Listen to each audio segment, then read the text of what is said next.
What do you, just when you meet somebody on a plane, when you say, oh, I'm with the gathering, and then tell them what it is, how do you explain it to somebody? Oh, I just tell people it's a network, informal network of individuals, families, and foundations who give to Christian ministries around the world.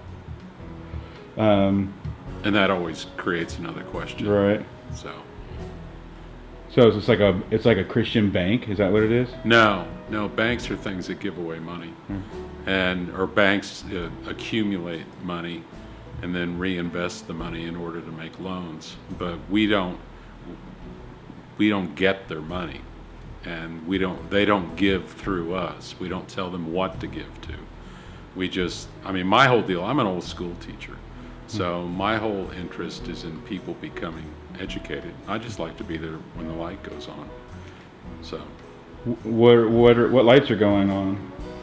I think, you got some theological lights that go on.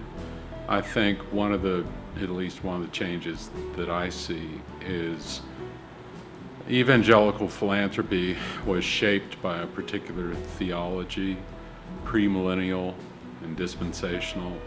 And so there was a lot of urgency about putting as much money as possible into preparing for the return of Christ. And I think the more we've seen a shift toward Reformed theology or justice issues or the here and now, people have said, well, maybe the goal is not simply proclamation of the gospel in order to bring back Christ. And those are words like finish the task or complete the mission.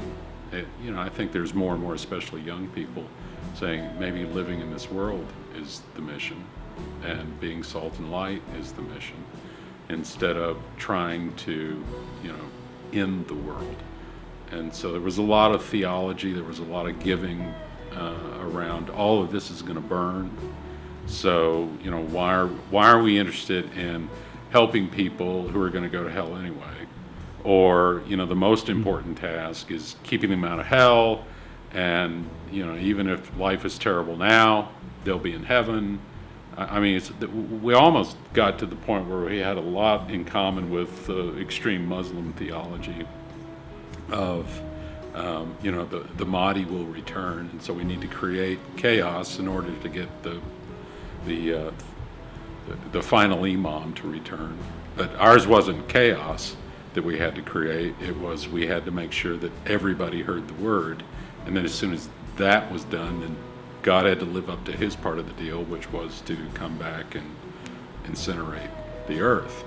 And I think that was then, and that's been kind of a tradition since the early 20s of the theology that shaped evangelical philanthropy, and I think that's all changing. So that's not my agenda. My agenda is competence. My agenda is, look at some issues, look at sacred cows. Like, there was a class on sustainability. Well, that can become kind of a buzzword.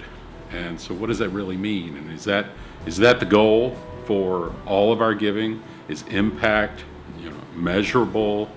All those, what matrices are we using? Is that the goal, or is it something else? And then people have to take a look at give directly. So why is Google putting a couple of $1 million into giving people the actual cash? And that goes against everything we've been taught for the last 5 years. Or now the big buzzword is culture making. And so everybody wants to be involved in, quote, culture making, and that'll last 2 years. And then, so what we try to do is not be trendy. We don't try to catch the wave. I'm just interested in people learning how to think about being competent at giving, because I don't think you can be joyful if you're not competent. I think you can be enthusiastic. I think you can be having fun. I think you can be exuberant and everything else. But until you become a kind of craftsman at what God has given you to do, I don't think you can experience joy. And relates to photography, it relates to filmmaking, it relates to building a house, it relates to giving money away.